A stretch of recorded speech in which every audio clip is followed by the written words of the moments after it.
Hey man, what's got you off in your phone there? Oh, just going through all the funny Mothman memes and supernatural shit posts I've been wanting to share. I just don't know where to put the posts yet. Don't you know about the Supernatural Selection Discord? We have a Discord? Yeah, for years, dude. Where have you been?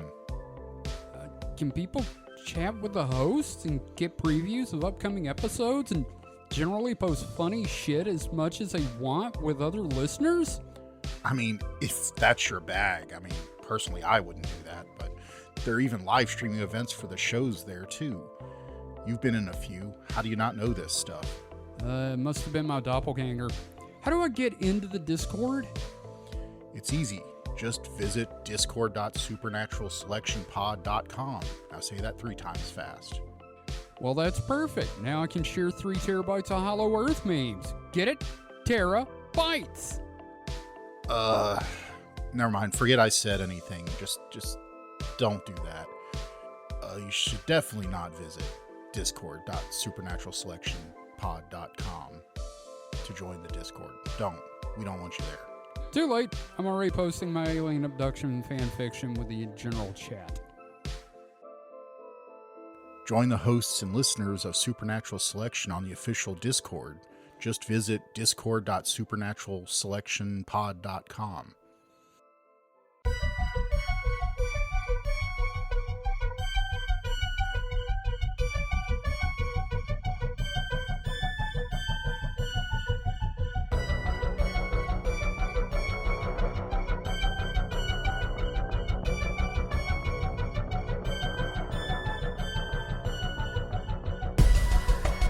Now, Mike, I was gone for pretty much 4 days there. How much of that time did you spend naked? I mean... test? Okay. Yeah? I'm sorry. Not any more than normal. Oh, okay. Well, I assumed you'd be naked more. Like you remember when you lived with me and we were sharing a room at the old house? Yeah. And you moved out? Yeah. Like, I spent hours in my room naked after that, just in a leather chair, and then realized my mistake. Yeah, that's not a good thing to do. No, it sounded like Velcro. Hello, and welcome to Supernatural Selection. I'm your host, Kevin. With me this week are Mike the Skeptic. Mike, how are you? Well, you should just assume that anytime you don't actually see me, I probably am naked. So. I can't see you now, so... Well... How do you know I'm not naked? I don't. That's the point. Kevin doesn't know I'm not wearing pants. God damn it. Why is that always the thing? And we've got Mr. David Davis. David, how are you? I'm doing well. I record most of our episodes without pants on. Well, that's fine. Have you got underwear? Yeah, generally. Yeah? You're not just a Porky Pig in it? No. Okay. At one time it was so hot that I had no shirt. I was just in my underwear, and I'm just like, okay, I got to get through this. That's okay. We do a last podcast style podcast, so I mean, one of us has to be shirtless. I think. Mm-hmm. It's like shirtless, sweaty, and yelling. Yes. Not necessarily all the same person. Kevin, you call it Porky Pigging, but whenever I take everything off but my shirt when I take a dump, I call it the Winnie the Pooh. I guess for me it'd be Donald ducking. Yeah. I usually think of it in terms of Donald ducking. Okay, that's fair. Yeah, if the shirt's open, it's Porky Pigging. If it's closed, it's Donald ducking. So it's a week in weird. But before we get started, have we got any housekeeping, David, that you can think of? I don't necessarily have anything I can think of at the moment. No. Okay. Well, I just want to once again thank everybody for listening, and we've been getting some comments on YouTube, which is awesome. We are still pissing people off years later with the cosmic death fungus thing. All right. So that's awesome. That means we're doing something right. Yeah, we're pissing off the cosmic death fungus. I don't understand how someone can say, wow, based, I'm doing the treatment. After listening, Do you think one of them? Yeah. Do you think one of the comments might be RFK Jr.'s alt because he's got Oh. plans? Oh, God, I hope so. That would be amazing if he, like, listened to our show to get ideas. Right. Yeah. So, anyway, I would love for you to join the community out there, listeners. Head to supernetpod.rocks and click on the link that says Discord and join us, won't we? Now, Kevin, weren't you just recently on a trip? Tell us a little bit about your trip. Okay, well, went down to Natchez, Mississippi, which that's why there was no episode last week. I was going out of town. One guy have a chance to edit. And I've never been to Natchez. Well, I went to Natchez for the Bigfoot Fest with Clark Wayne back toward the beginning of the series. And I didn't get to see much of town. I saw the park, I saw a casino, I saw a hotel, and I saw Fat Mama's Tamales. Did you see their world-famous strip club, Snatches, in Natchez? That is not a thing, sir. Oh. Should be. It should, but it's not. Let me tell you. Natchez is this super bizarre mix of The South Will Rise Again and Love is Love, y'all. Yeah, so it's kind of like Austin. Yeah. Texas. Yeah, like Dusty and I bought some stickers at a flea market. Like I got one that is Bigfoot being abducted by UFOs that says believe, and like a bunch of left-leaning internet-style stickers. And directly across from it was a place selling rebel flags and MAGA hats. That is Natchez in a nutshell. It's always wild to go to a swap meet and find, like, the one guy who has his table full of, like, Nazi shit and knives. Yeah, oh yeah, man. I miss, that just made me miss going to the gun show. Gun show. Going to the gun show. Like, it was always great to go to the gun show because, like, it's like, oh, look, interesting, antiques. High-power rifles. Well, here's a man who's clearly telling me to go make political assassinations.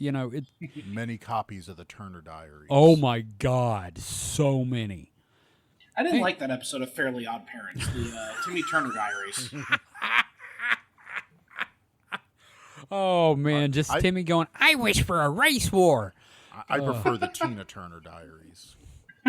What's love got to do with it, though? Exactly. Now, did she write that on the set of Thunderdome? Maybe.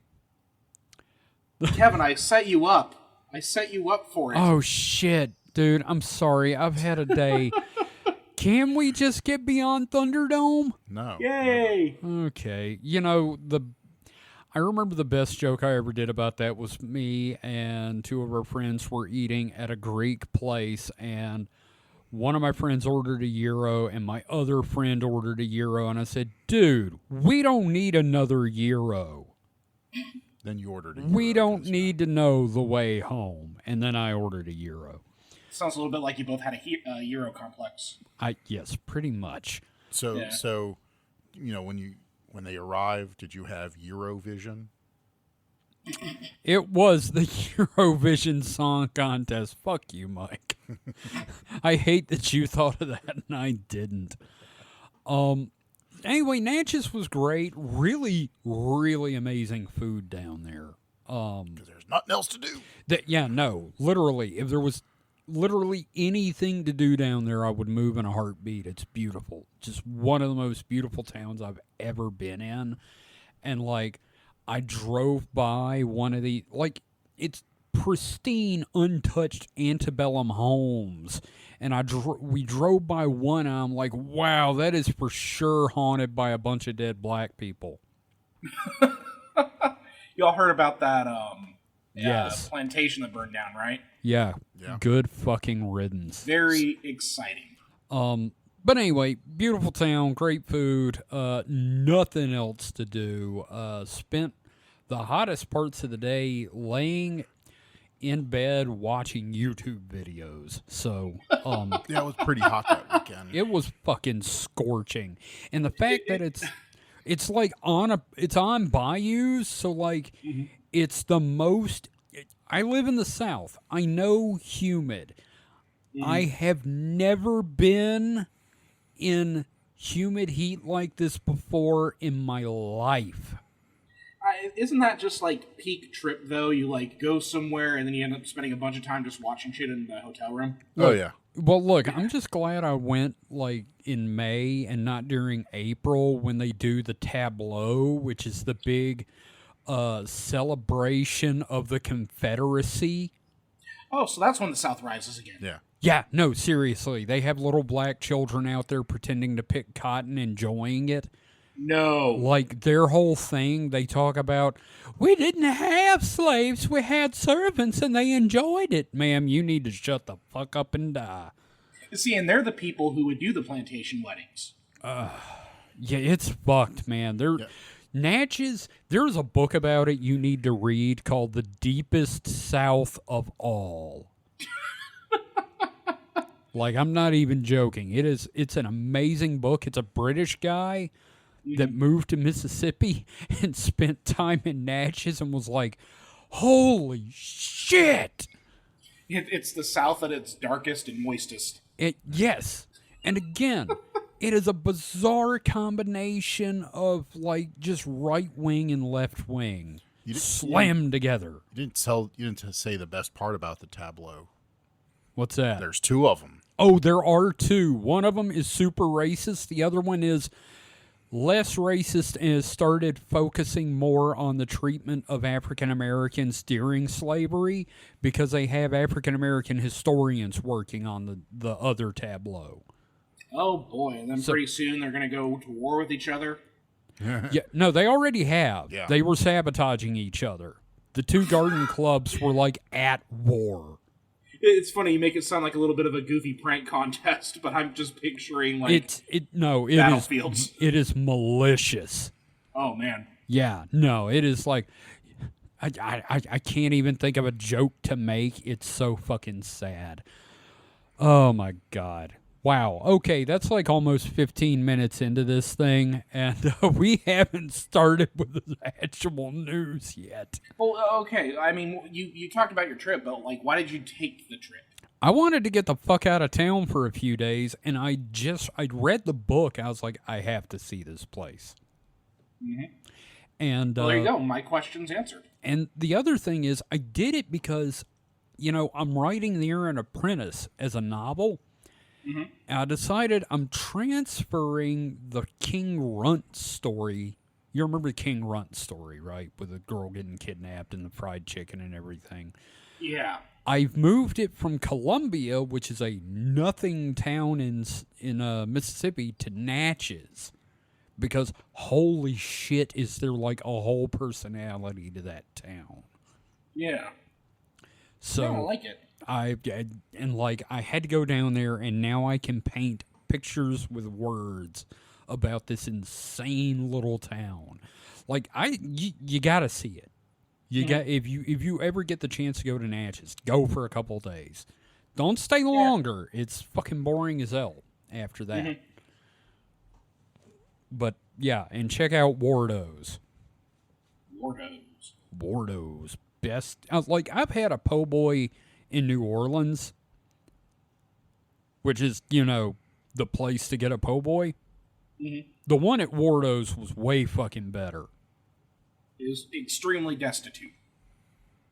I may be overselling the destitute thing, but it is definitely like a hole-in-the-wall shack-looking place, mm-hmm. which is where you're going to get the best food in the South. Oh, yeah, absolutely. It's like Dave Ross said in his stand-up, you got to get the chicken in this gas station. I get it. We have a chicken chain down here called Crispy Crunchy Chicken. Uh-huh.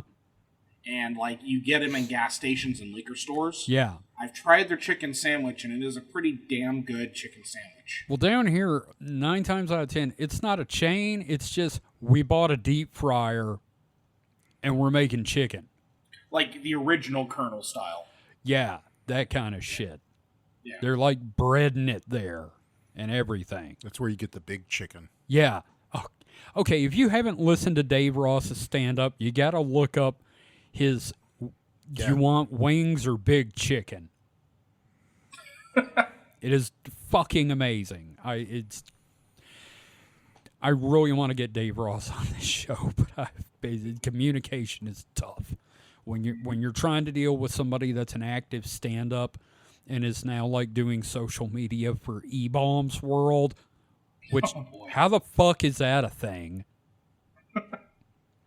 Yeah, we didn't do an episode last week, so there's a lot of catching up here, guys. Sorry.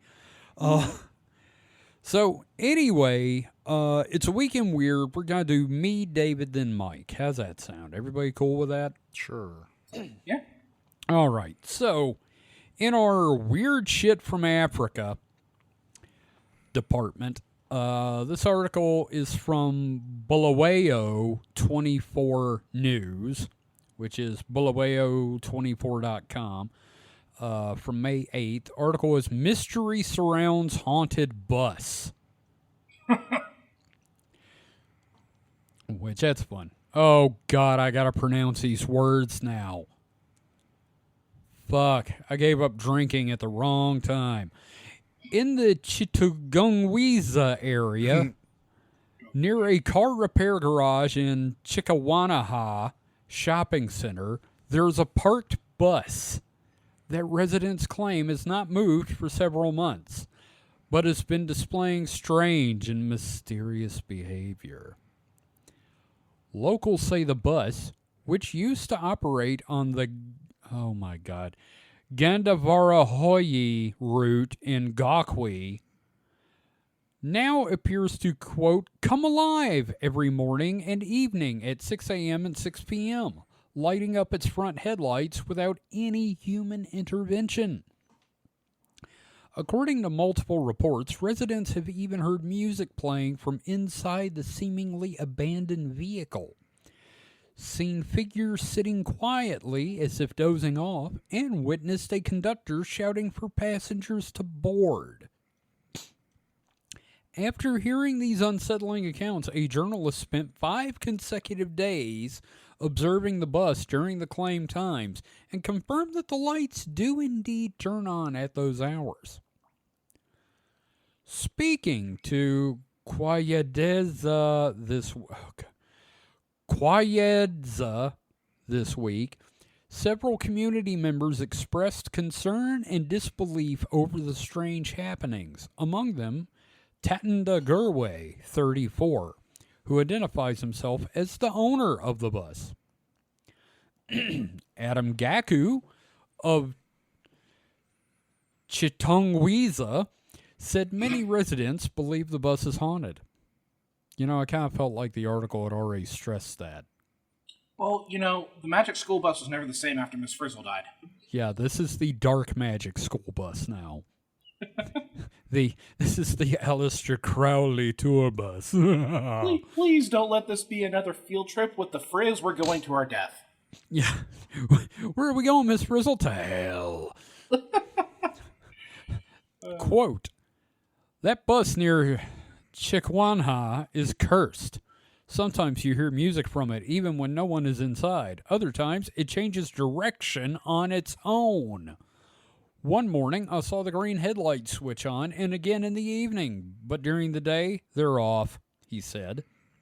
Another local, Innocent Kasadza,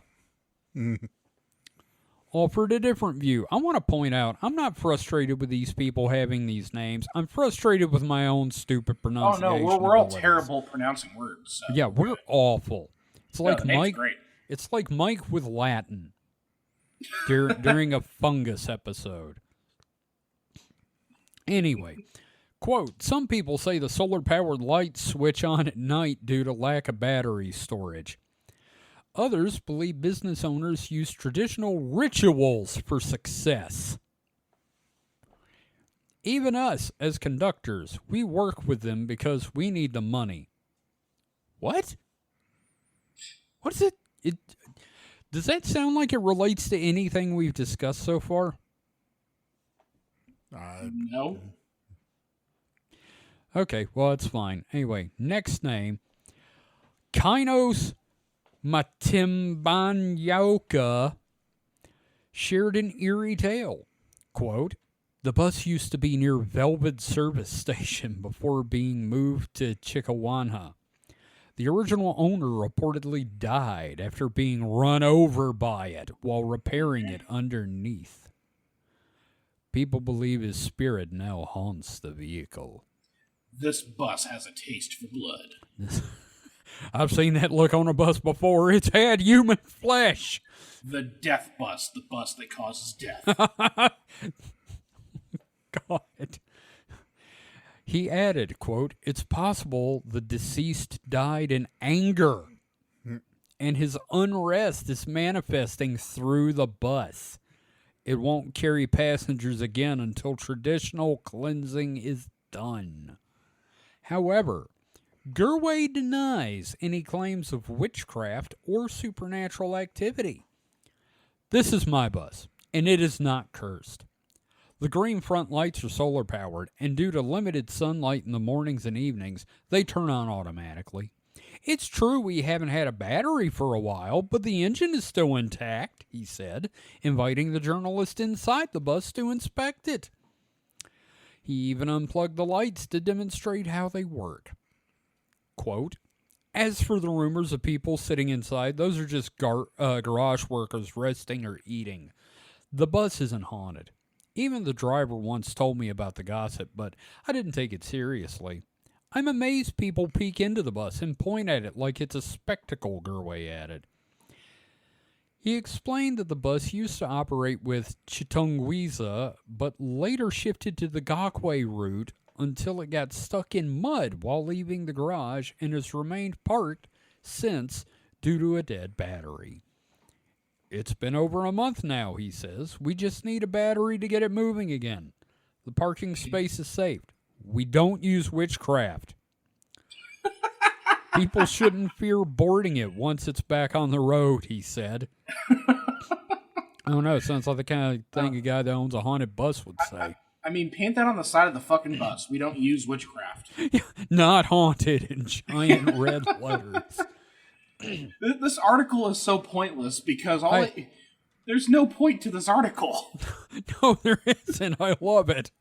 However, Solomon Svikiro Mandela, a senior conductor at the Charge Office bus terminal in Harare, acknowledged that some bus and combi operators resort to traditional rituals, believing it will bring them business.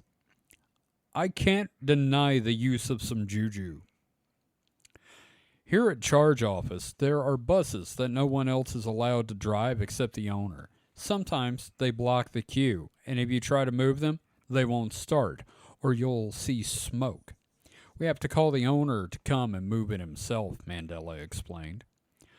Traditional healer Sekuru Pete Mapanda warned that vehicles involved in fatal accidents must be spiritually cleansed. Quote, if someone kills a person with a vehicle and just walks away or only answers in court without performing rituals, the spirit of the deceased may seek vengeance.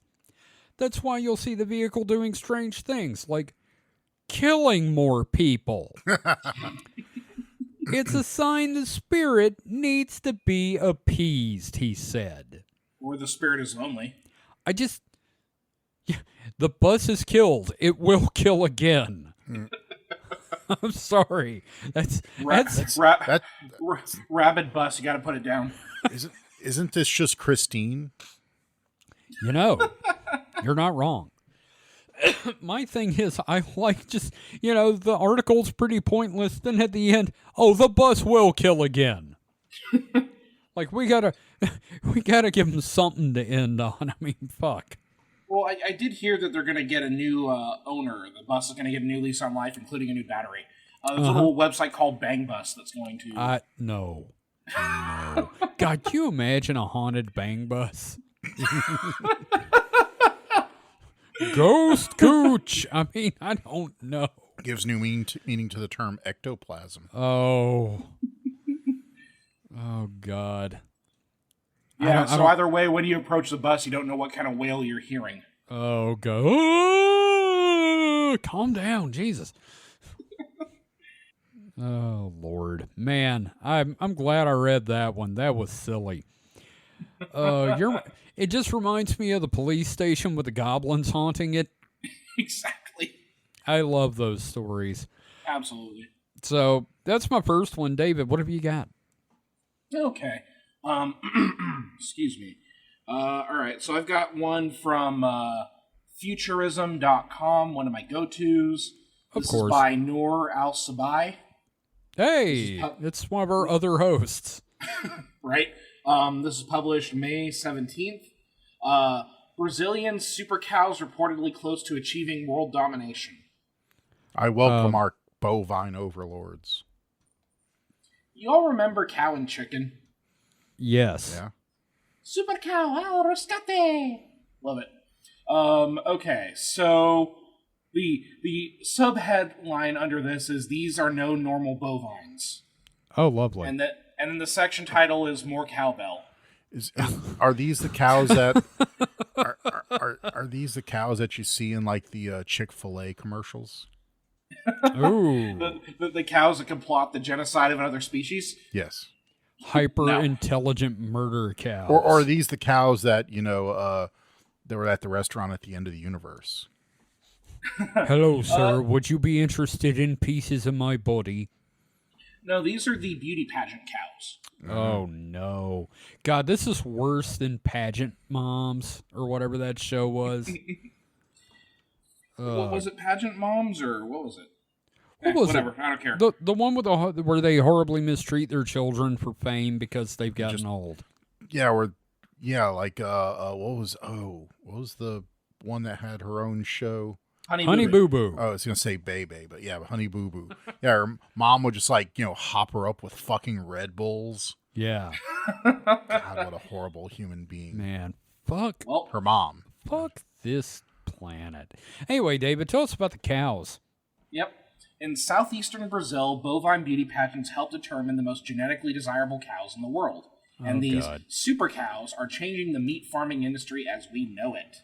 Can I just say that you said that and now I've got... You remember Supercar? Mm-hmm. I'm just... Super cow. Super cow. As The Economist reports, the drapey-necked zebu cows who compete in Brazil's Expo Zebu Gala originally hailed from India, but have taken over in the South American country since the 19th century, initially thanks to a natural resistance to heat and parasites that European breeds lacked, and thanks to genetic modification and cloning. Wow, this has everything. Wow. Next it's going to have fungus. Right? In Brazil's Minas Gerais, cattle farming took the region from poverty to plenty, and zebu, which now make up some 80% of the more than 230 million strong cow population of the country, are the king of the crop. Thanks to genetic modification programs from the 1970s onwards, both the plants that these super cows eat and their cattle themselves have made them all stronger. In the 1990s, when the animal breeding programs really began to take hold in Brazil, zebu began to quite literally get larger, and the average rate of one has ballooned by 16% since 1997, The Economist notes. Good God. Next section, pageant queens. Oh, God. We have some footage of the cows playing at the beach earlier this week. Let's watch. All right, now we're going to ask our cow, how would maybe achieve world peace? I would like to tell everybody to stop. At these pageants, buyers flock from all over the world to purchase individual cows, not to purchase individual cows, but to get access to their genes. Though the richest of the ranchers are able to bid on shares of each. Man, I don't like where this is going. I don't like Yeah, the fact no. that cows are wearing Levi's. Oh, god damn it. It reminds me of the episode of Trailer Park Boys where they had to steal a bunch of bull semen. You know, I've never watched that show, but what you just told me just does not sound like something. It sounds exactly like something that would be on that show. It's hilarious. Anyway, the value of these elite zebu can balloon into the millions. Last year, a female named Viatina, 19 FIV Mera movies. Oh wow, that's a whole name there. That sounds like something Elon Musk would name a cow. Oh, great. So, X. Yeah, Viatina, 19 FIV Mera movies. There we go. That's a wild name. Became the most valuable cow in the world at $4 million. Can I just ask, what happened to names like Elsie? Bessie. Yeah. Broomhilda. Yeah. Moohilda. Okay. Gertrude Stein. Wait. And she has a team of vets and even an armed bodyguard to make sure she stays safe and healthy. It's Suge Knight. Can you imagine being the bodyguard of a cow? No. No, I can't. I mean, I've guarded stupider. You've guarded animals. I mean, there were zoo animals, sure. I think those are way cooler than fucking cows. I mean, I guarded like a, parking garage that had some reality TV show garbage in it. So that's why I said meant stupider. Oh, okay, fair. Cows like Viatina 19 have 3 owners, each given the right to harvest their eggs for 4 months out of the year and sell them to breeders who, down the line, will license those genes to farmers looking to sell the meat. Those guys are stupid. You can't eat a cow egg. Unsurprisingly, prize-winning zebu are also cloned to ensure their genetic lines remain intact. Oh. Notably, the bovine hardiness of these zebu gene-hacking endeavors has opened the door not only to greater access to cow meat, but also to safer suppliers as well. Are we talking about cow racial purity? Sorry. Hey, move on. Anyway, get it? Yeah, I got it. Yeah. The World Organization for Animal Health, for instance, is slated to declare Brazil free of foot and mouth disease. Okay, that came out of nowhere. I know. Okay, thank you for that. Now let's get back to the cows. The Economist reports a boon for Brazil, but also for food safety and sanitation around the world, too. Is foot and mouth disease something that can be transmissible to cows? Yeah, because it becomes hoof and mouth disease. That's like an actual thing. Okay, yeah, it looks like, yes, that is a thing. Okay, yeah, all right. So, hey, no foot and mouth disease. That's good. Yay! You and your pretty cows. Super cows. Super cow. I don't know. I don't like the idea of, like, cow pageants. Oh, they're doing cow pageants to be funny, but it's more of just like an auction for... Sure. Imagine for a second, you go to McDonald's, which I don't know why you would go to McDonald's of all places, but let's say you went to McDonald's and you ordered a hamburger, right? And they come out, and before they give you the hamburger, they've got it wearing like a little tiara with like a little dress on, and they walk it around in front of you, and then other burgers, and then they like don't let you eat it for hours. That's kind of what's happening here. Now, see, when I was hearing your hesitance with all this, your reluctance, I was thinking of that scene in Wayne's World where Wayne and Garth are talking about Bugs Bunny dressed as a girl bunny and gave Garth funny feelings. No. So just a cow in a dress, and you're just like, I don't feel comfortable right now. Look, compared to cow pageants, being attracted to Bugs Bunny in drag is like right and okay. Look, Bugs Bunny in drag launched 1 million furries, okay? Look, it wouldn't be so bad if they hadn't gave him a rack. I'm just saying. I just have another cartoon reference. It reminds me of that episode of Bob's Burgers where they had the cow outside the restaurant named Melissa, and they put a wig on it. Oh, God. I don't know that I've seen that one. I've seen like 3 episodes of Bob's Burgers. It's like King of the Hill. I've seen 3 episodes of King of the Hill, and every time I turn it on, it's one of those 3. Bob's Burgers, I've seen like 3 episodes of that because every time I turn the TV on and it's one of those 3. I've seen a lot of episodes of Bob's Burgers, but that's because I've sought out and actually watched seasons of it. Okay, It's a that's fun different. show. Yeah, no, those 3 episodes were good. Oh, here's a related article. I'm just going to read the headline to you. 40% of American children think hot dogs are vegetables. Wait. It's They're, even got dog in the name. but they're not. They're not. I thought they were those things that grew in swamps on the stick.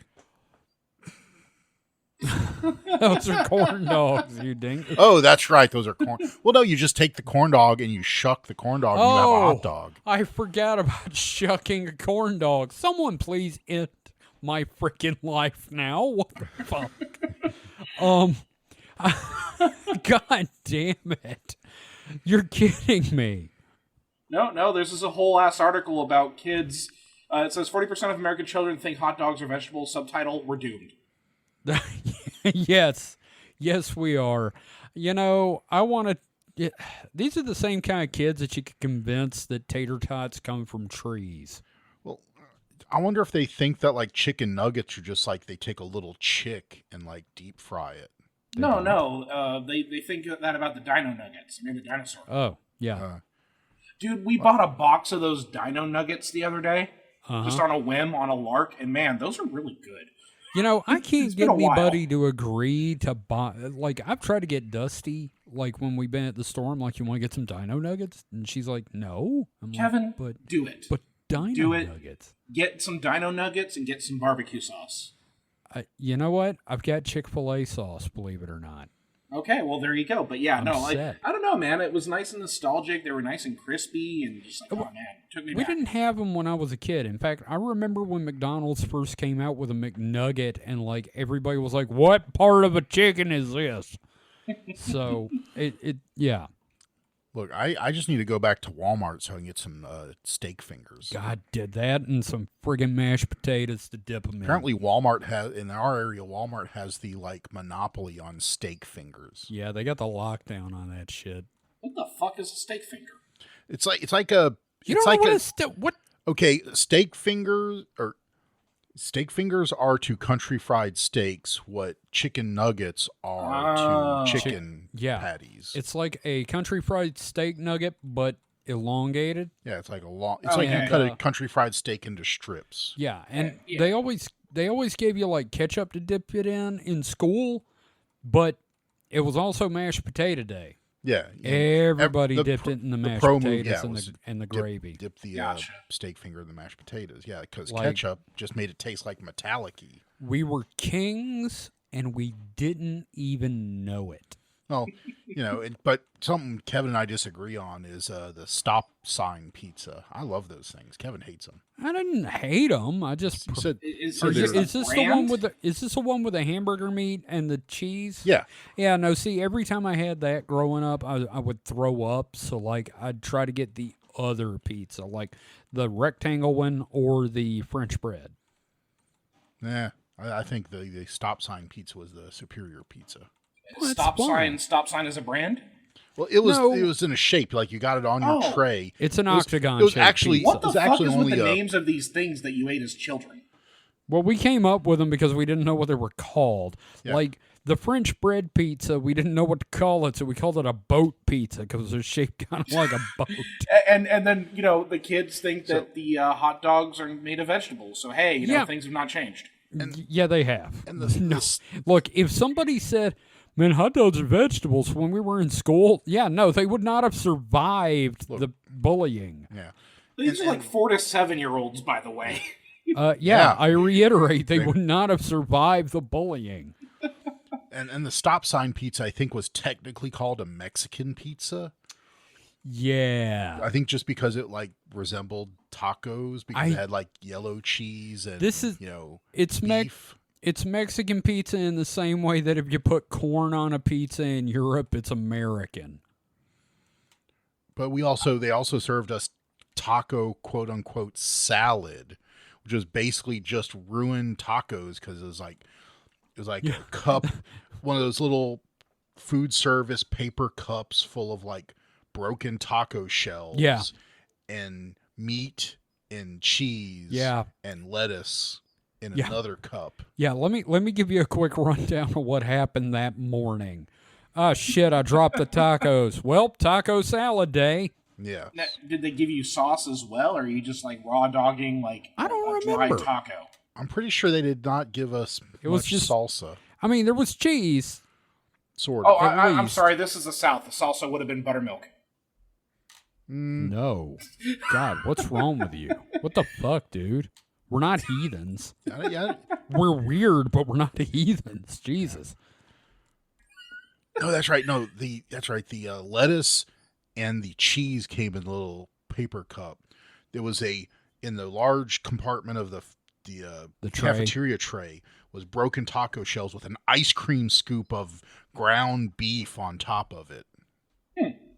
Yeah. Again, we were kings. Anyway. The worst kind of lunch I got at school, which I happen to love because it's totally unhealthy. It was literally just like big, thick, fluffy mozzarella sticks and pizza sauce, and that was literally the meal. We never got those. Yeah. Yeah, no. Well, here's the thing, man. Like steak finger day, pizza day, that would it would look. If it wasn't pizza, if you got a hamburger, at least you got a hamburger. Yeah. Yeah.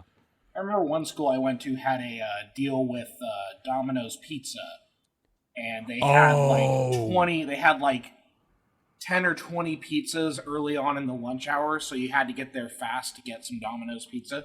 Okay, you were going to school during that weird ass time where like the entire meal system had broken down. Mm-hmm. And it was like your school lunch, it was like Mad Max era. Yeah, especially when they had the food carts where you can just kind of like buy items. What And the fuck? Yeah, so I would do, and this is why I'm fat. I would buy a Hot Pocket, Doritos, and chocolate grandma's cookies and a cherry Coke. What the fuck kind of nightmare hellscape lunch did y'all have? Jeez, what'd you have for dinner? Whatever we could salvage. No, because you either went into the line to get the lunch, or you were given money by your parents, or you had your own money, and you'd go to like the carts, and the carts would have they'd have a little like not an oven cart, but something to keep it warm, and they had like just some hot food. But I would always get like the pepperoni pizza Hot Pocket. Damn, son. It was bad. It was Okay. bad. I look back at that now. I'm like, man, I made some poor choices back then. Yeah, so I've heard of like schools where they had like McDonald's and stuff in the school, Which is a fucking just travesty to me. We're in freaking Mississippi, so We literally it was just Cisco delivering food. They had a Coke machine, but it was near the school office, and I'm pretty sure students were discouraged from using it. Yeah. Not that many kids had money for a Coke. They would let you do it, but you couldn't take it to class. What was the point? Yeah, basically, if somebody did get it, they get a Coke, down the whole thing standing outside the room, come in and just sit there burping for the rest of the class. It's literally the opposite end of the whole complex from the cafeteria. Yeah, so it's not like you could get it with your lunch. Yeah, it was right by the staff room. It was teacher's lounge. See, I thought it was by the guidance counselor's office. Well, that too, but that was all in that same area. Like that's true. Came in the main entrance, walked past the office doors, and then you first right. Take a right. It was there. There was like the guidance counselor and also the teacher's room. Have I mentioned they closed our high school? Oh yeah, they closed it and they sold it to a church. Oh boy. Yeah. Either way, kids are getting traumatized. Mike, what's your story? My story. It's the same as yours, but a step behind. So should I keep my animal story for the second half? Is that where we're doing Animal Palooza? Did you do your animal story yet, Kevin? I don't have an animal I story. thought you had one. No, I David's thought you got had animal one. stories. I thought you had one, Kevin. Yeah, you said No, you said you had no, I one. had them last week. Oh, I must have misheard you. Okay. Yeah. All right. Well, I'll Oh, Hey. he wanted an animal story. I'm sorry, man. damn it. I guess I'll do my freaking animal story now, since Kevin Well, doesn't have an animal story. Yeah, David's got 2. I know, but we thought we all had an animal story. I'm sorry you got that impression. Oh, okay, fine. Well, from BBC News, Oh my God, it's the Bubaka. the Bubaka. Unparalleled snake antivenom made from man bitten 200 times. Also known as the most unlucky man on the planet. Sort of. May 3rd, 2025. The blood of a U.S. man, of course, it's Jake the Snake US, Roberts. who was deliberately, it says bitten, but this says who deliberately injected himself with snake venom for nearly 2 decades. Well, I mean, that's what happens when you're bitten, right? Yeah, exactly. He just takes the little snake head, puts on his arm, and he's injecting himself. Yeah. Has led to an unprecedented antivenom, said scientists. Oh, I bet. Antibodies found in Tim Freed's blood have been shown to protect against fatal doses from a wide range of species in animal tests. Current therapies have to match the specific species of venomous snake anyone has been bitten by. So my mom was bitten by a snake. Was it? This would have been like early 2000. No, it would have been late 90s. Okay. And I don't remember this. Yeah, so we had a house with a garage. Oh, I know that house. Well, the garage had to get in the house, you had to go up a little set of stairs. There was this landing and then the door into the kitchen. Well, the set of stairs, like the slab of the garage, ended under the stairs, and those it was just open to the underneath the house. So she was walking up the stairs and a snake bit her on the ankle, and she had to go to the hospital. And she says she never saw the snake, so I don't know how they knew what antivenom. I guess they might have administered a broad spectrum one for one of wild snakes in Mississippi, but yeah, so they have to. Usually, it helps to know which snake you're bitten by.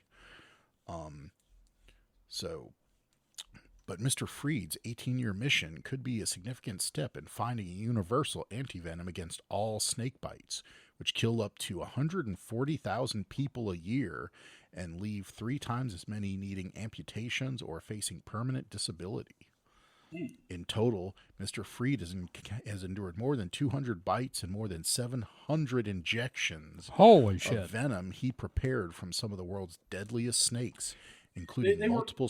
They were kind of burying the lead there with that, 250 snakes. So he was bitten 200 times and then injected. So this is almost 1,000 doses of venom. Okay, is he one of those snake handler church guys? Hold on. Including multiple species of mambas, cobras, taipans, and kraits. Whatever that is. I don't know. I'm not familiar with that type of snake. Kraits. Kraits. He initially wanted to build up his immunity to protect himself when handling snakes, documenting his exploits on YouTube, of course. But the former truck mechanic says that he had, quote, I just imagine the video thumbnail. I was bitten by over 200 snakes. Yeah. Well, let me tell you, it started that time I got bitten by a Chevy. Yeah, we're calling this the Snake Bite Challenge. Let me start that over. But the former truck mechanic said that he had, quote, completely screwed up early on when 2 cobra bites in quick succession left him in a coma. Holy shit. Oh, quote, God. I didn't want to die. I didn't want to lose a finger. I didn't want to miss work, he told the BBC. Wow. To be fair, the way that he prioritized those is actually pretty good. Yeah. like naturally. Yeah. Yeah, they say life before finger, finger before work. Yep. Exactly. That's tattooed on my back. Yeah. Mr. Freed's motivation was to develop better therapies for the rest of the world, explaining, quote, it just became a lifestyle and I just kept pushing and pushing and pushing as hard as I could push for the people who are 8,000 miles away from me who die from snake bites. Antivenom is currently made by injecting small doses of snake venom into animals, such as horses. The immune system fights the venom by producing antibodies, and then these are harvested to be used as a therapy. But venom and antivenom have to be closely matched because of the toxins in a venomous bite vary from one species to another. There is even wide variety within the same species. Antivenom made from snakes in India is less effective against the same species in Sri Lanka. A team of researchers began searching for a type of immune defense called broadly neutralizing antibodies. Instead of targeting the part of the toxin that makes it unique, they target the parts that are common to entire classes of toxin. That's when Dr. Jacob Glanville, chief executive of biotech company Centavax, came across Tim Freed. Quote, immediately I was like, if anybody in the world has developed these broadly neutralizing antibodies, it's going to be him. And so I reached out, he said. The first call, I was like, this might be awkward, but I'd love to get my hands on some of your blood. Blood. See, that's how you know when Don't a let him in. vampire is like cold calling you. Don't let him in. Yeah. Don't say yeah. It's ironic, Tim freed, but now he's a slave to snake bites. Yeah. Yep. Tim Freed agreed, and the work was given ethical approval because the study would only take blood rather than giving him more venom. Can take your blood, but we can't give you any more venom. You're cut off, man. Come on, man. I need another fix. Do you think he ever joneses for a snake bite? Yeah, that's what I'm talking about. Come on, man. Just one more hit of Cobra. You think his snake's got like tired of biting him? Yeah, do you think he goes out now and snakes are like, no, don't, not that guy. Don't, no, he's cat stuff. He's a sick bite freak. The research focused on elapids, one of the two families of venomous snakes, such as coral snakes, mambas, cobras, taipans, and crates. Kratos. Yeah. Elapids primarily use neurotoxins in their venom, which paralyzes their victim and is fatal if it stops the muscles needed to breathe. Researchers picked 19 elapids identified by the World Health Organization as being among the deadliest snakes on the planet. They then began scouring Mr. Freed's blood for protective defenses. Their work, detailed in the journal Cell, identified two broadly neutralizing antibodies that could target two classes of neurotoxin. They added in a drug that targets a third to make their antivenom cocktail. In experiments on mice, the cocktail meant the animals survived fatal doses from 13 of the 19 species of venomous snakes. They had partial protection against the remaining 6. This is unparalleled. This is unparalleled breadth of protection. It's just kind of a weird phrase. According to Dr. Glenville, who said it likely covers a whole bunch of elapids for whom there is no current antivenom. The team is trying to refine the antibodies further and see if adding a fourth component could lead to total protection against elapid snake venom. The other class of snakes, the vipers, rely more on hemotoxins, which attack the blood rather than neurotoxins. In total, there are around a dozen broad classes of toxin in snake venom, which also includes cytotoxins that directly kill cells. Quote, I think the next 10 to 15 years will have something effective against each one of these toxin classes, said Professor Kwong, one of the researchers at Columbia University. Like if this guy lasts that long. Yeah. And the hunt continues inside Mr. Freed's blood samples. Quote, Tim's antibodies are really quite extraordinary. He taught his immune system to get this very, very broad recognition, said Professor Kwong. The ultimate hope is to have either a single antivenom that can do everything or one injection for elapids and one for vipers. Professor Nick Caswell, who is the head of the Center for Snakebite Research and Interventions at the Liverpool School of Tropical Medicine, said the breadth of protection reported was, quote, clearly novel and provided a strong piece of evidence that this was a feasible approach. There is no doubt this work moves the field towards an exciting direction, but he cautioned that there was, quote, much to do and that the antivenom still needed extensive testing before it could be used in people. But for Mr. Freed, reaching this stage makes me feel good. I'm doing something good for humanity, and that was very important to me. I'm proud of it. It's pretty cool. This is like, in its own way, this is like a cooler version of the guy with a grizzly suit. I was just going to say it's a great origin story for like a Batman villain. Snake Man. Yeah.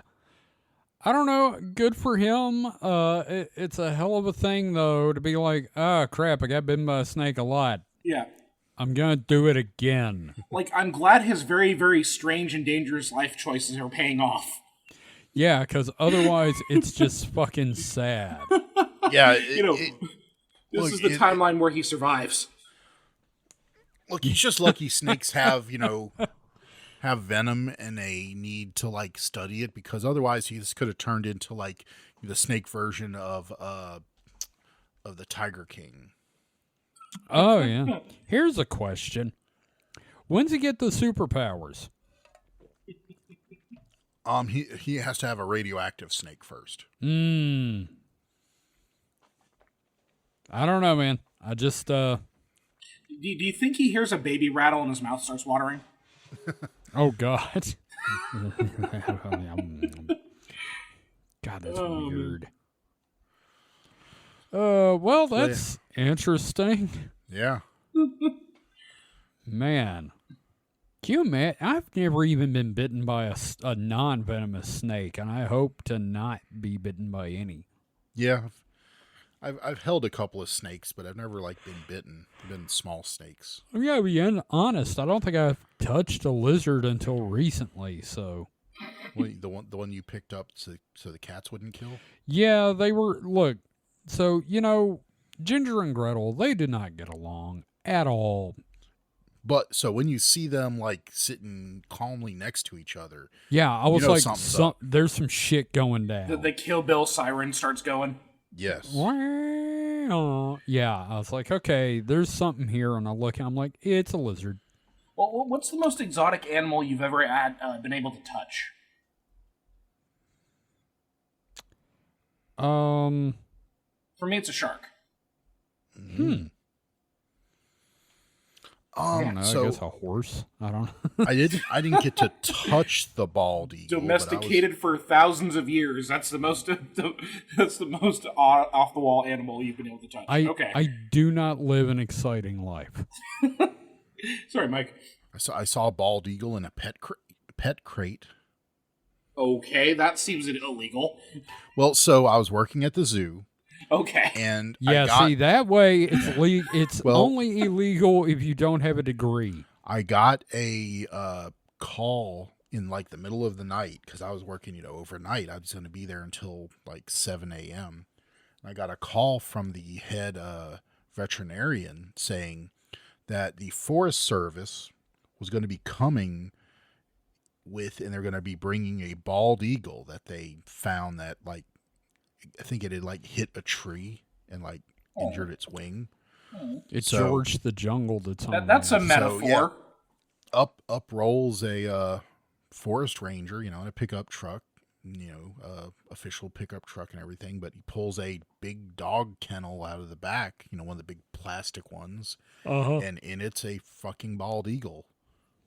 And I have to, kind of sit with him for a while because the veterinarian hasn't made it there yet. And when the vet arrives, they bring it into because the Jackson Zoo at the time was a, nationally recognized, animal rehabilitation center. Now it's where animals go to Yeah. die. I also saw baby lemurs there too. Oh, Funny story about that. You know, the vet was showing me that. I don't remember if this was the same time or not. It might have been the same time. She showed me the baby lemurs, and me being, you know, the dumbass I am, I started to pull out my phone, and she's like, "Oh no, you can't take pictures of them." wow. And it was just because, you know, well, we're not allowed to take pictures of the animals in the behind the scenes. They don't want that to get out public. So did you get to like touch the lemur or touch the eagle? No, nope, didn't get to touch them. I was Okay. within, you know, a foot of them. Oh, that's fair. You know, It was like both of them, but- Holly and I being a foot away from Ernie Hudson this past weekend. Oh, nice. That's exactly the same. No, literally. You can't touch the Ernie Hudson or you may startle it. But he can touch you because there were a bunch of Ghostbuster cosplayers, and he marched up right behind him, grabbed a couple of them, and said, "Hey, great costumes, guys." You know, Film Gauge met him, and he has said it is one of the high points of his life. Oh, absolutely. You know, and And I got to can't meet two of the blame him. Pussycats from Josie and the Pussycats. You so. said that, and I was going to ask. Yeah, Rachel Lee Cook and Tara Reid. That's awesome. Yeah, it was neat. I rode an elephant.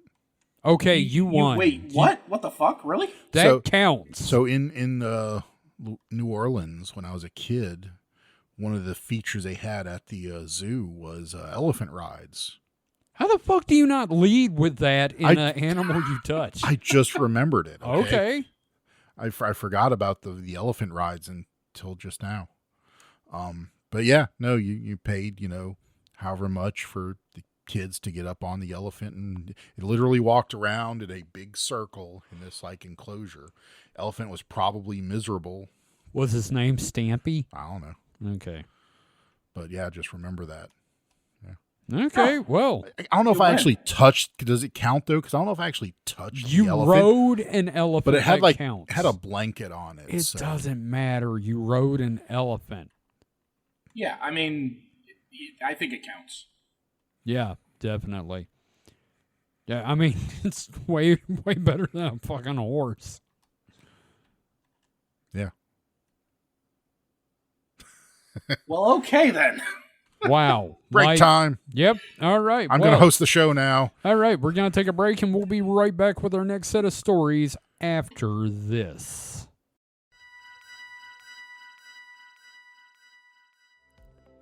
Hey, Kevin here. Hope you're enjoying the episode. Hey, who are you talking to, Kevin? Listeners of our shows, I also want to let them know that if they're enjoying what we've been doing, they can support us on Patreon. Oh, Patreon. Were you going to tell them about the early episodes? Also, Patreon exclusive episodes that can be found there too? Well, yeah, I was going to do the Oh, yeah, and then there's the other cool stuff, including art, merch for subscribers, like tote bags, hoodies, shirts, mugs. Yeah, and Can you believe people could support us for only $5 a month? You're definitely going to mention that too, right? I was. Support Supernatural Selection and the Distraction Hole on Patreon for as little as $5 a month.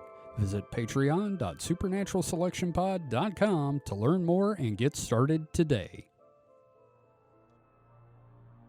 Hi everyone, this is Kevin from Supernatural Selection. Are you an independent creator? Do you have a webcomic or an Etsy store? Do you 3D print things? Or are you just looking to get some word out for your Discordian cabal with social terrorism? Well, we'd love to help. And David, I believe you've got some details about how we can help. Why, certainly. If you go to supernaturalselectionpod.com/contact, that is supernaturalselectionpod.com/contact, you can learn how to advertise with us. That's right. I believe the rate is $2 per episode. You can't beat that with a stick. Yeah, I mean, trust me, we've tried. Yeah, that's cheap. That's literally cheaper than dirt. Mm-hmm. And best of all, if you're not sure how to write an ad, we'll do it for you. We'll even record it. Absolutely. Just let us know what you need in the ad, and we'll be happy to do that for you. And again, that URL is supernaturalselectionpod.com/contact. And now, back to the show.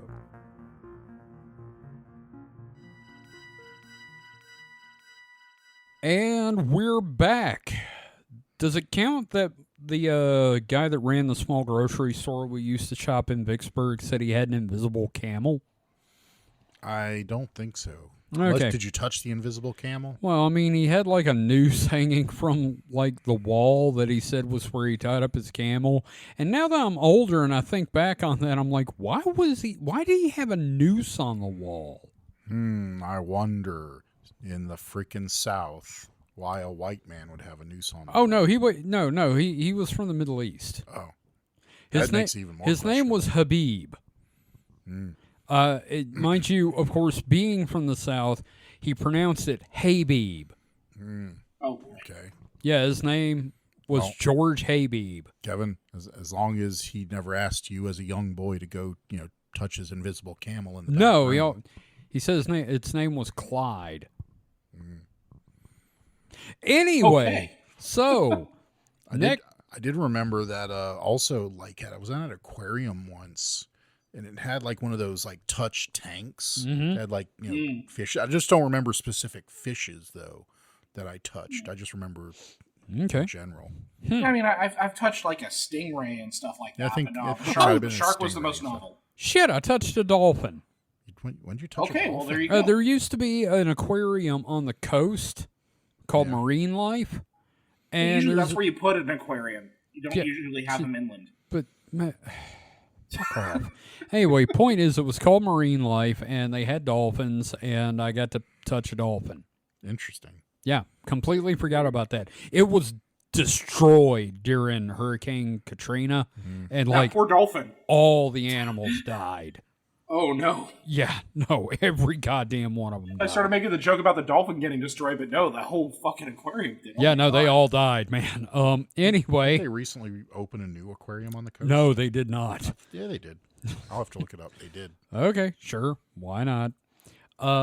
So, my next story is The Sun, the British tabloid.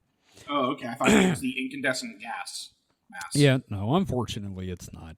This article's by David Rivers and is published on May 10th with an update on the 11th. Sorry, phlegm. So this one, life on Mars.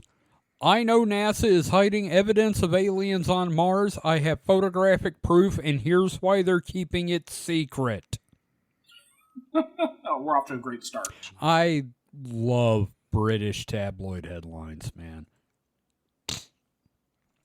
So, article says, NASA has already found signs of alien life on Mars, but is still keeping it secret, a rogue scientist claims. Speaking of things that need to be put down, you got to put down a rogue scientist. That'd be a good T-shirt, rogue scientist. Barry DeGregorio.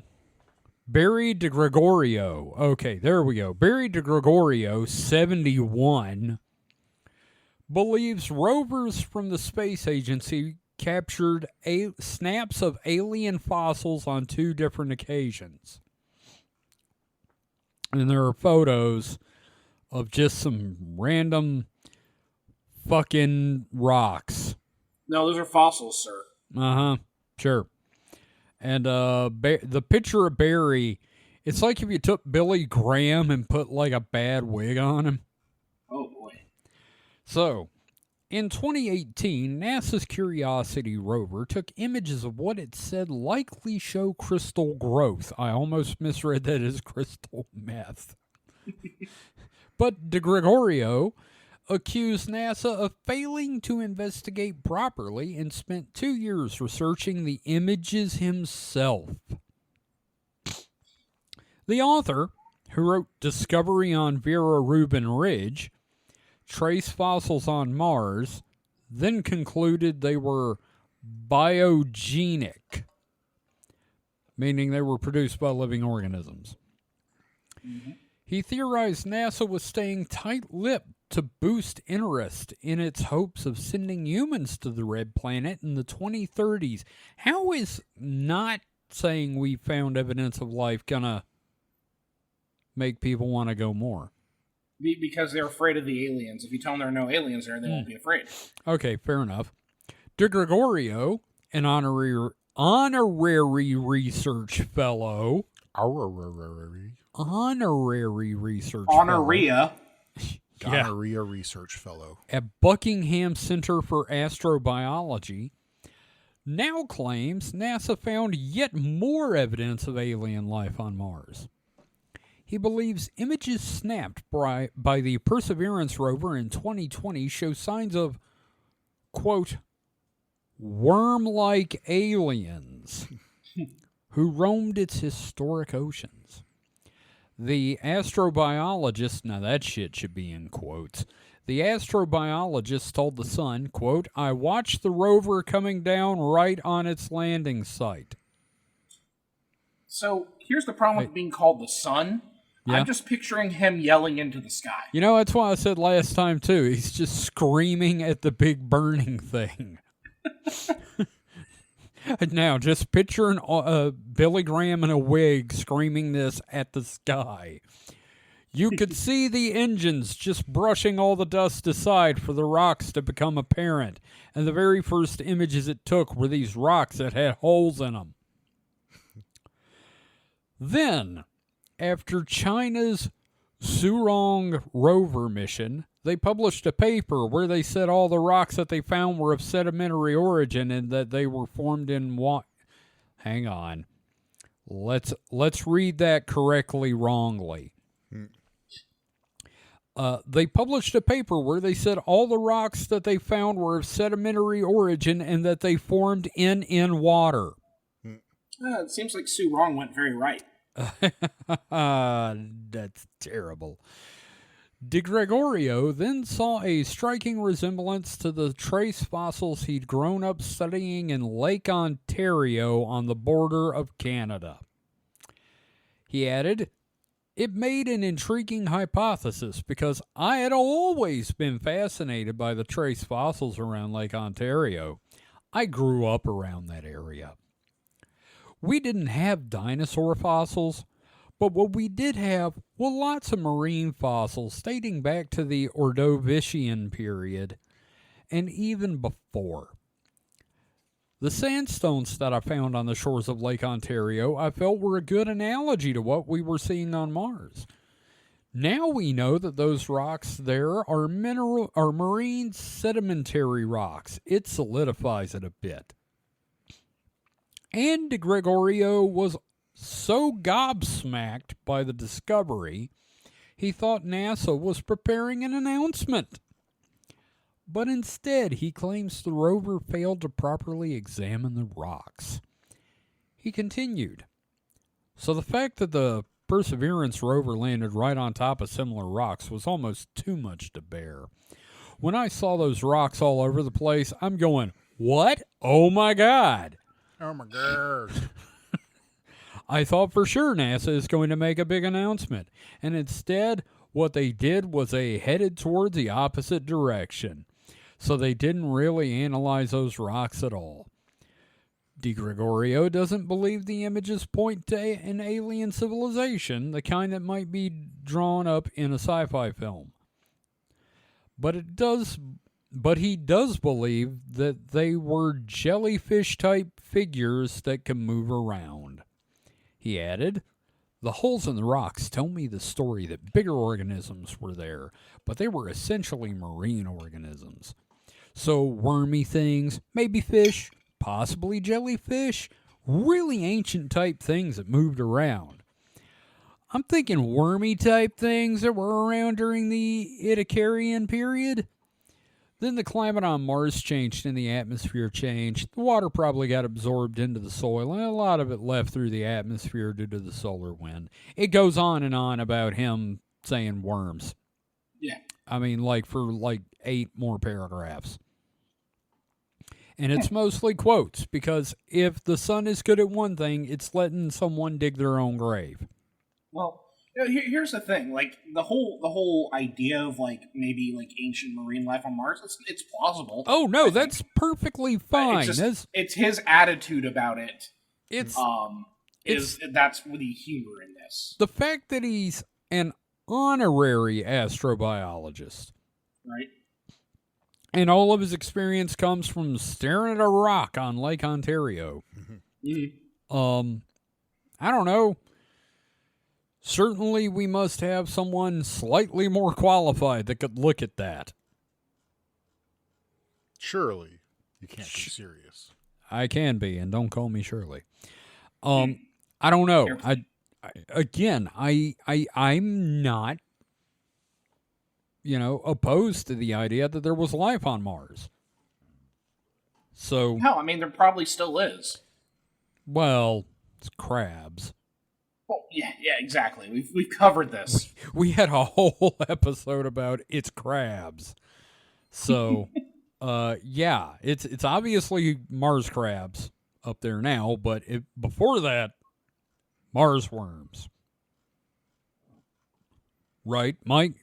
Sure, why not? And one way or another, RFK is going to get up there and get that worm in his brain, too. Yeah, well, if we put a toxic lake up there, he'll be there in a day. I can't believe he did that. Fuck. I can. Yeah, Look at him. that's fair. I can. Fucking look at him. Things are good in society right now. Everything I could say about the man would put me on a list. So let's move on. David, what's your next story? Okay, I've got my next story here. What's your animal story? Okay, this is from San Francisco Gate, sfgate.com. Mm-hmm. This is published by Madeline Medina on May 15th. And the headline is, California officials find baby monkey, tremendous amount of meth, and drug bust. Okay, you had me at monkey, and I was doubly there for meth. Also, what was the lady's name that wrote this? Madeline Medina. It wasn't Madeline. Medina. It wasn't Madeline Funky Cold Medina. No. Okay. No. Just wanted to and check. she's a Madeline with two N's in her name. Okay. Wow. Yeah. Okay, so during a major Northern California drug bust last week, authorities discovered a baby spider monkey and 2 rattlesnakes in the person's home. Oh. Okay. The discovery came after deputies from the Solano County Sheriff's Office pulled over a car in Vallejo on May 6th. Oh, no. The Sheriff's Office said in a news release. Deputies found a half pound of methamphetamine, or about $25,000 worth, in the car. Damn. A 50-year-old man was subsequently arrested after the traffic stop, the Sheriff's Office said. The following day, detectives searched the man's home in Vallejo because of the, quote, large amount of meth was enough to prompt concerns about the drug possibly being sold. Sergeant Rex Hawkins. Right? A spokesperson of the office told SF Gate. Quote, we put our top meth man on it, Rex Hawkins. Rex Hawkins, meth hunter. Quote, that is a tremendous amount of meth to have in a car, and that obviously generates what's called a rollover search warrant, Hawkins said. During the subsequent search of the man's home, detectives found the baby spider monkey and 2 rattlesnakes. Okay. Can we call it the meth monkey? Right. They also found another pound of methamphetamine Holy and more shit! than $2,000 in cash. Holy goddamn. This monkey's bawling. That monkey is really good at making meth. Oh, they got a little photo of the monkey on their Facebook post for the sheriff's office. Oh. He's wrapped in a blankie.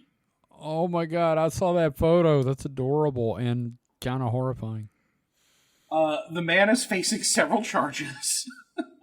That monkey needs possession. a hug. Yeah. He's got to kick the meth addiction first. Yeah. Including possession of controlled substance for sale and possession of exotic animals. Animal control removed the animals from the home, and the spider monkey was turned over to the Oakland Zoo. The female monkey was taken to the zoo's veterinary hospital, where she was reported in decent health and estimated to be about 18 months old. The Oakland Zoo said in a news release. Zoo staff, who named the monkey Violetta, said they are performing several tests, such as a CT scan, physical examination, and blood work. Oh. Violetta is in a temporary home where she has blankets, fruits, vegetables, and formula that will help her bones, the zoo said. Oh, thank God. Holy crap. Gotta help the bones. Well, monkeys cannot grow on meth alone. Right. The zoo doesn't have any spider monkeys in its exhibits, Isabel Linares, a spokesperson for the zoo, told SF Gate, but the institution rescued one back in January. What's with all the fucking spider monkeys? Man, Mike, did that guy bring a spider monkey in the store that time? Was that what that was? We never could figure out what kind of monkey it was. It was an unknown monkey. Okay. Let's see. The one from January has since left the facility, and the zoo officials plan to find the proper home for Violetta. All right. Owning primates such as spider monkeys is illegal in California, the Oakland Zoo said in the news release. And spider monkeys, which are endangered, are among the most trafficked animals across the border. God, that's Quote, terrible. Right? Quote, I think it's because they're cute. They're small, and just the popularity of them online has pushed them to being popular as well. That's the case for a lot of exotic animals. It's hard to know Violetta's origin, but Linares says they believe the monkey could have come from Chiapas, Mexico, home to many spider monkeys. Linares said that it's important for the public to realize that owning exotic pets can be traumatic for the animals and dangerous for humans. Quote, primates in general, they start off really cute and small, but they grow and they become very strong. They don't know socialization like us. Even if it seems like they're loving and all these things, they're still a wild animal and can change at any point. And rip your fucking face off. Right? So yeah, the monkey's at a safe place right now. Good. Yeah. So, I got a question, though. Okay. Hypothetically, if it were safe for the animal and legal, what sort of exotic animal would you have for a pet? You know, in a world where it wouldn't be bad for the animal and it was legal, what would you have? I know Mike's answer. And, Mike, you want to go ahead and tell him? Because I know. Be a fucking cheetah. In a heartbeat. Cheetahs are just big fucking cats. Big kitty. Yeah, Yeah. no, they purr. They meow.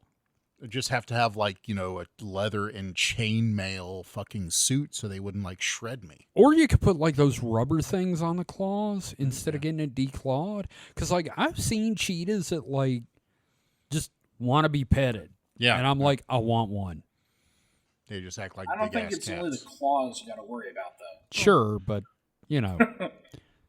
he'd be my buddy. I don't know. Maybe. I think alligators are cute. Babies, sure. Well, I even like full-grown adult alligators. I think they're adorable. So, like, if I had like a nice big, if I had a property where I could have like a nice big elevated like walkway, and there's a pond where the alligator can roam happily, and I wouldn't mind throwing like chicken carcasses to it. Okay. Just watching it eat. Yeah. Hey, I'm not gonna judge you. That's great for you. Yeah. I'm kind of with Mike on the cheetah. Otherwise, oh, jeez. I don't know. Probably an owl. They're not illegal, but, like, it's an exotic pet. Owls, I mean, I have enough trouble with my cat as is. I don't know if Sure. I can take on any other D- more no, extreme no. pets than that.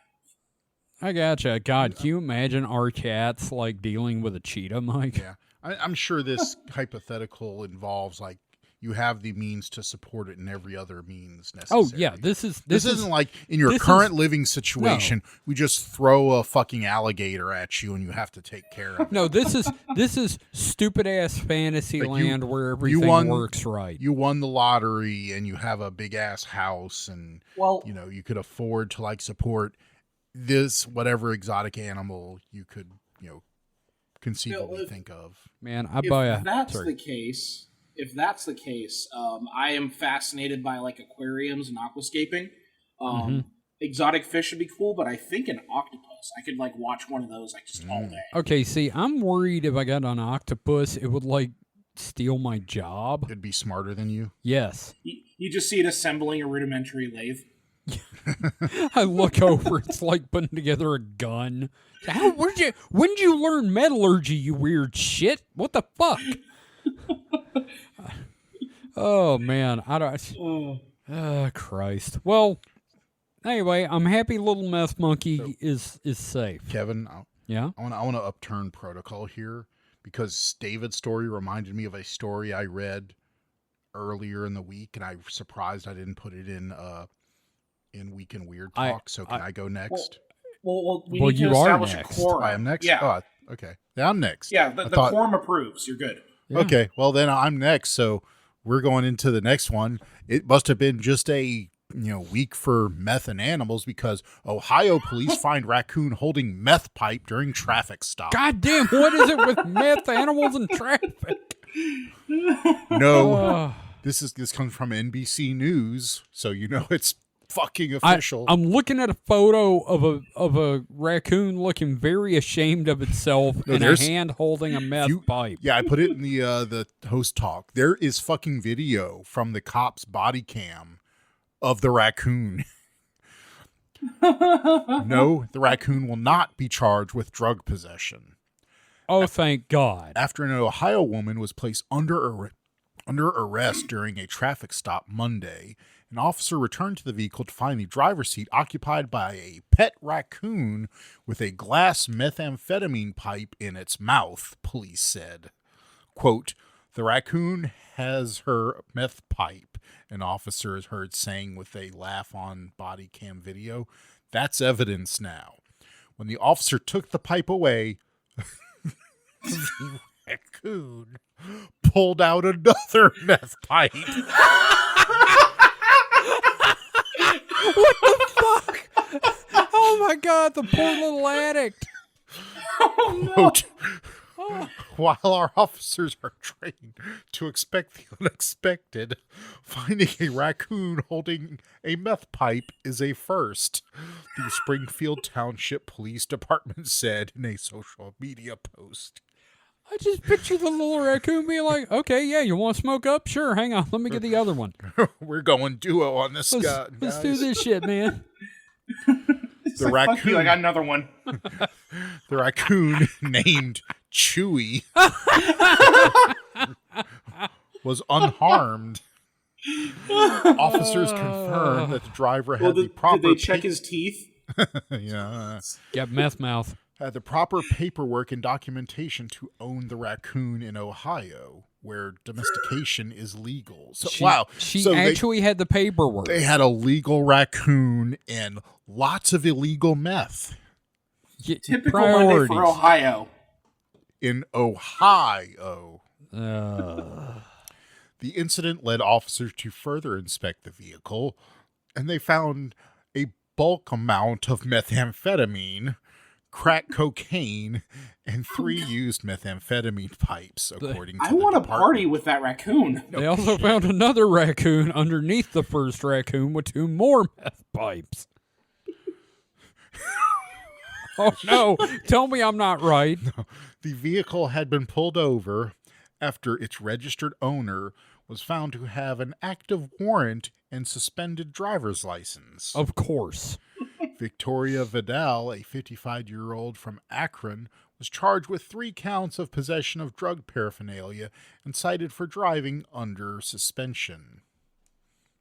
The department said Vidal could face an additional charge for crack cocaine possession pending lab results from the Bureau of Criminal Investigation. So here's the thing. She could make the argument that it's not hers. It belongs to the raccoon. Yeah. Look, I'm just keeping them happy. Yeah. Oh my The God. officers in a video shared on the department's Facebook page said they placed the raccoon in a carrier and contacted the Ohio Department of Natural Resources to ensure that Chewy is rehomed to a safer location. They're going to put it with a meth monkey. Quote, "As always," the department said, "we remain committed to keeping our community safe no matter what surprises may come our way." Yeah. Okay, as an officer, I'm trained to expect the unexpected, but I am not trained to expect it twice. In the video, you can see the raccoon pulls out the second meth pipe and literally puts it in its mouth. Oh my Like, God. it's Somebody give it. fucking- How did you teach the raccoon to do that? I don't know. He needs a little nookie, you know? Like you this put the raccoon peanut butter at actually the end of smoked meth before. Do you think they gave the police gave like the raccoon a cigarette to calm him down? I don't know. Are they going to have to, like, give him something? Like, you know, the stuff they give you to get you to wean you off of it? Life of crime really turns your life around, man. I don't know. I mean, I want a picture of that raccoon wearing a T-shirt that says "Thug Life." Oh, That's amazing. No. We had 2 methimals. no, need a shirt that just has Heisenberg from Breaking Bad and the raccoon on it. Oh my God, man. No, better idea. Picture of Walter White, the raccoon's head on it, and it just says, "You're goddamn right." I'm the one who knocks on the dumpster. Oh, that's amazing. You guys, that's great. Methimals. You work together to give us methimals. Wow. I swear, our animal stories are the most fun. Unless they die, yes. Yeah, that's fair. Also, plane stories are really fun, too. Oh, poop plane. I'll always miss poop plane. Yes, I encourage everybody to look up video of the raccoon police stop with meth. Yep. Two pipes. Well, 5 technically that they found, but the raccoon had 2 of them. Yeah. He has a habit. Yeah, had his pipe and his backup. No, he probably has like 5 or 6 lighters spread all over the house. Yeah. Just, because he never knows where he last had his lighter. Meanwhile, the raccoon's sitting there, thank God they didn't find the Glock. Yeah. see, the thing is, all the meth addicts I knew, did it with needles. Oh, yeah, no, they were all the worst kind of addicts. Does it surprise anybody that I knew people that did meth? You worked construction, so no. So yeah, they would always talk about their rig, and I didn't know anything about anything at the time, so I didn't realize their rig was basically just their needle. What'd you think they were talking about? An 18-wheeler? I don't know. I thought maybe they had this whole contraption and everything. Like a Rube Goldberg device to shoot up heroin? Meth, but yes. Yeah, well, still, Oh, my God. Okay. Wow. Okay, well, that was fun. But I got bad news. Raccoon shooting up between its toes. Oh God, that's terrible. His little toe beans. Yeah. Oh, that's sad. Yes. But I got bad news. Oh, no. Oh, yeah.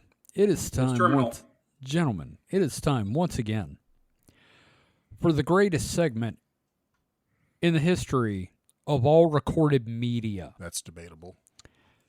It is time for Phantoms and Monsters Theater. Ladies and gentlemen, welcome to Phantoms and Monsters Theater. I'm your host, Lord Kevin Beef Wellington. And once again, thank you for indulging me. You kind of cut that out a little bit early there. That's okay. I've got the long version edited down, so it'll work fine. It's all good. Yeah. One time we should play the whole version and just try to go through the segment with that playing in the God, background. no. I can't stand it. I just do it because of the bit. I like the idea of subjecting our listeners to pain once. You just want me to feel pain because I cause you pain. Anyway, so for Phantoms and Monsters Theater, we have... Actually, what we've got is one of the rejected ones from the episode we did a few weeks ago with our guest. Okay. Yeah. So this article is from Sunday, April 27th, 2025, and the title is Two Grinning Man Encounters 25 Years Apart. And the image they have, which I hate that everybody's using AI images for their articles these days in the paranormal world. But this looks like, I don't know, one of the Puppet Masters things, like one of those dolls. Mm-hmm. Anyway, quote, "This was the same guy or looked like the dude I saw 25 years ago. Same gigantic nose, same huge chin. And then he smiled. It all came flooding back. I received the following account." Now, before we go on, I think they just described Judge Doom from Roger Rabbit. And the picture just kind of looks like Judge Doom.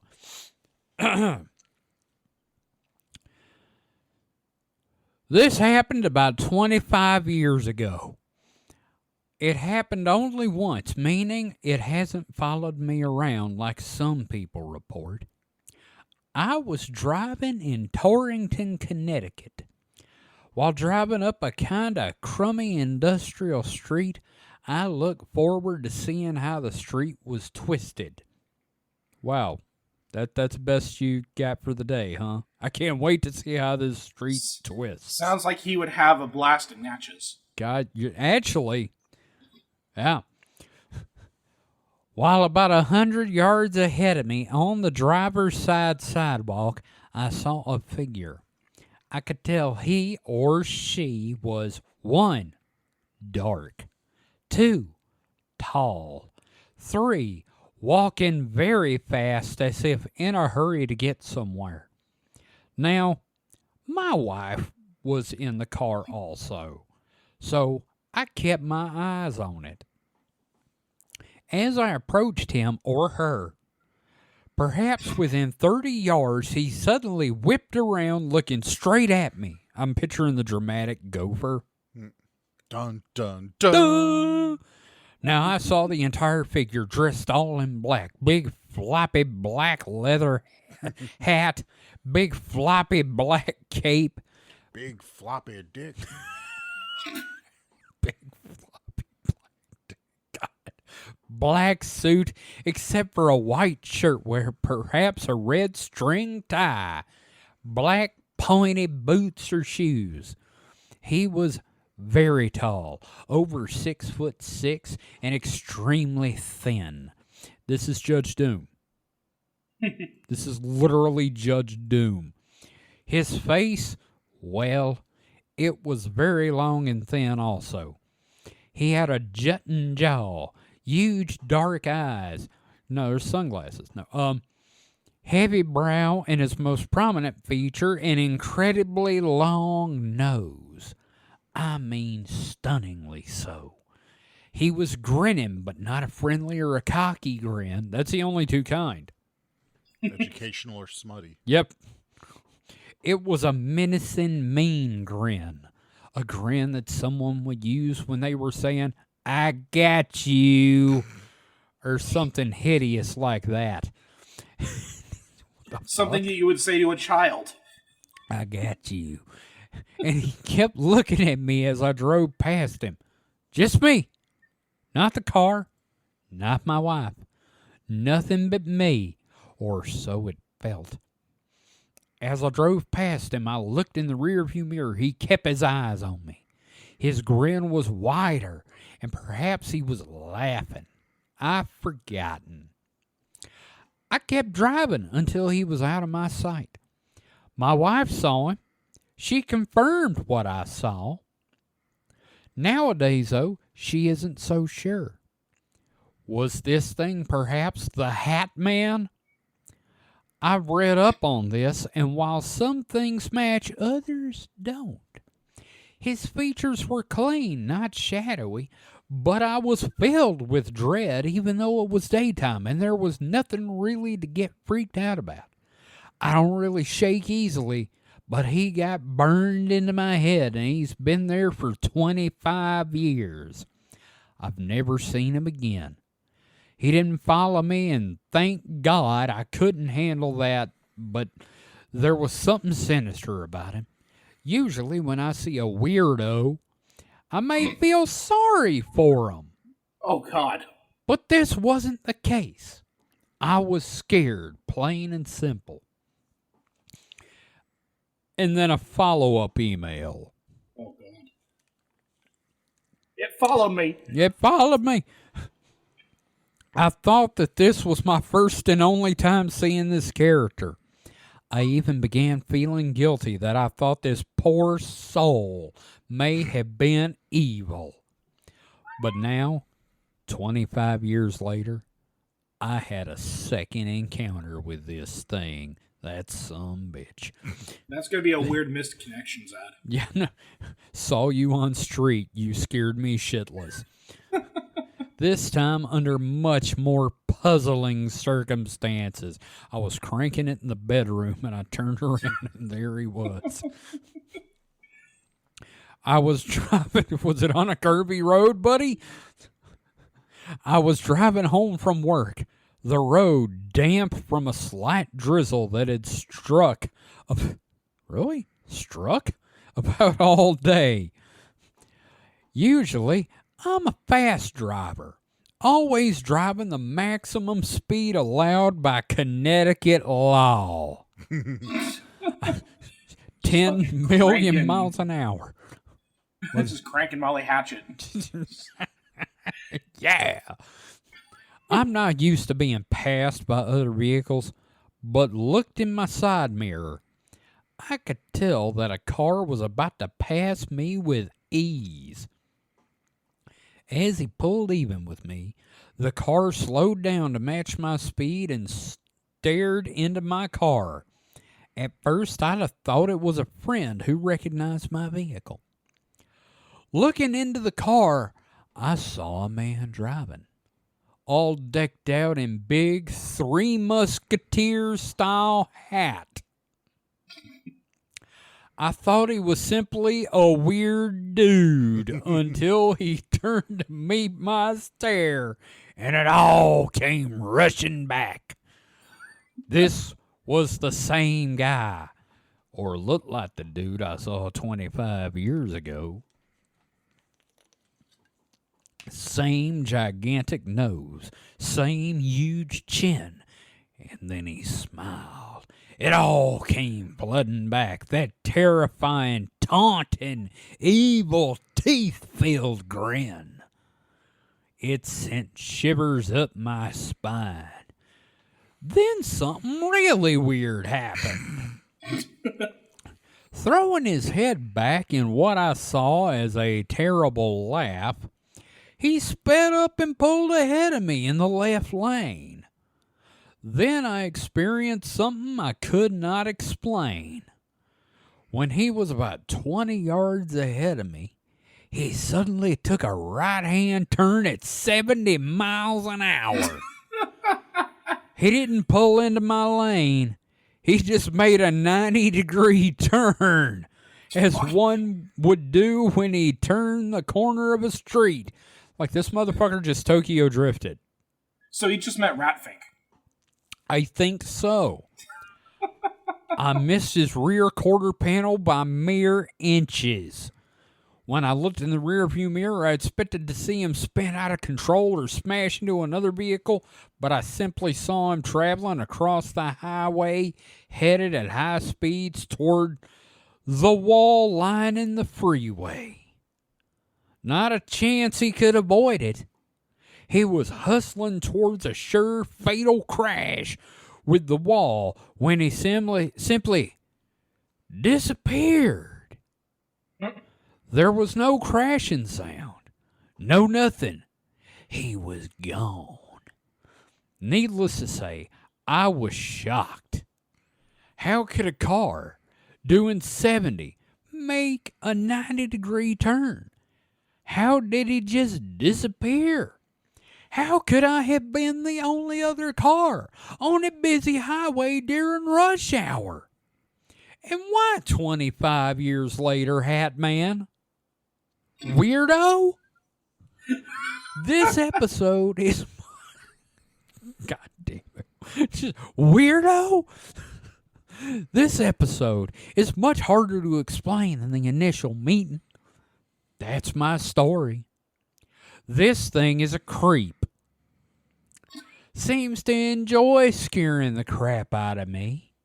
Oh, and to make things even weirder, my wife now swears she's remembering no such being ever crossing paths with us. In that line, bitch. Just, I don't know. I like that one. No, I like it. Yeah. That's a fun one. Yeah, a lot of times I feel like that voice doesn't work with it, but with this one, I think this nailed it. I don't care if it's Connecticut. Yeah, he met like one of those funky hot rod characters. I love it. Ratfink, yeah.